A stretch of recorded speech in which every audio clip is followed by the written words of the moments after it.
What's up, everybody? What's going on? Happy Monday. Hope everybody had a great weekend. I had a great weekend watching Tiger Woods win the Masters. Also hit my face. All good. No big deal. Just a little skid on my back deck. Today's topic is based on a post I read on LinkedIn on Friday. The post talked about how owning something that somebody else isn't owning at a startup is the fast way to grow your career at that startup. And this is an interesting topic. It's something that if you do pick up something that somebody isn't owning at a startup and you crush it, odds are it will accelerate your career growth. It's not that black and white when you're talking about a larger corporation. As a leader, it's important to balance the company's needs to get things done with your people's needs and strengths and goals and path. It's easy to find all kinds of random things that need to get done and just start throwing them at people. The key is putting your people in a place where they can be successful. Not that it'll be easy, not that they won't have to grow and push themselves to do it. It's making sure that whatever career path they're on, whatever career growth they want to get, they're getting it through this extra work outside their normal job. Too many leaders just pick a bunch of random things and start throwing at people that want to push themselves.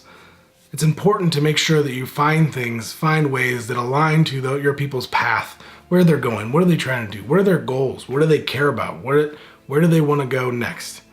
If you're not doing that, you're setting them up to 1, burnout, 2, be not happy, 3, probably leave, and 4, worse, they stay and they just don't want to be there. It's also important to make sure that this added responsibility won't hurt their day-to-day work.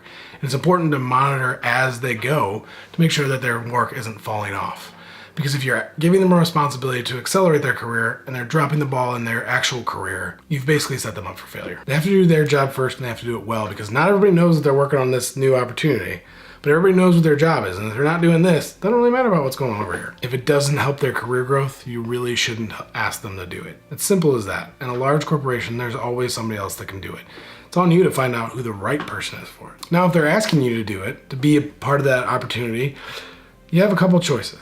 1, I think it's on you to explain why it's actually not going to be helpful for them and where they're trying to go. 2, there's going to be that time where they're going to not agree with you. They're going to say, no, I really think this is going to help my career path. If they still insist, sometimes the growth they need is actually in the experience of going through the struggle of dealing with something that they didn't actually need to do, and something that is a lot of work that doesn't really equal where you're trying to go. That's not a fun spot to be in, but sometimes that's what's necessary, because until you've actually lived that, you don't know what that feels like. And you also can't understand, like, well, I don't understand why this won't be an opportunity for me, because I am putting a lot of extra effort in there. You want to be a leader, but you're doing this individual contributor work.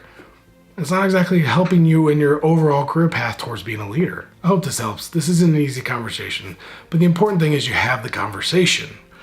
Now, one of the things that I think can be the biggest downfall here is when leaders aren't ready to admit that they sent somebody on the wrong path. You're not going to get it right every time. It's simple as that. So what you have to do is own it, admit your mistake to the person that you sent down the wrong path, and pivot. As long as you're taking ownership, helping that person pivot, helping leaders see that, hey, I actually sent them down this path, it was the wrong path, all is well, now they're on the right path. That's what's important. You're doing right by your people and by your leaders and making sure that the company gets things done right. I hope everybody has a great week. Take care of yourself, take care of the people around you. Remember that you can always build people up or tear people down. You always have that choice. Always build people up every single time. Take care.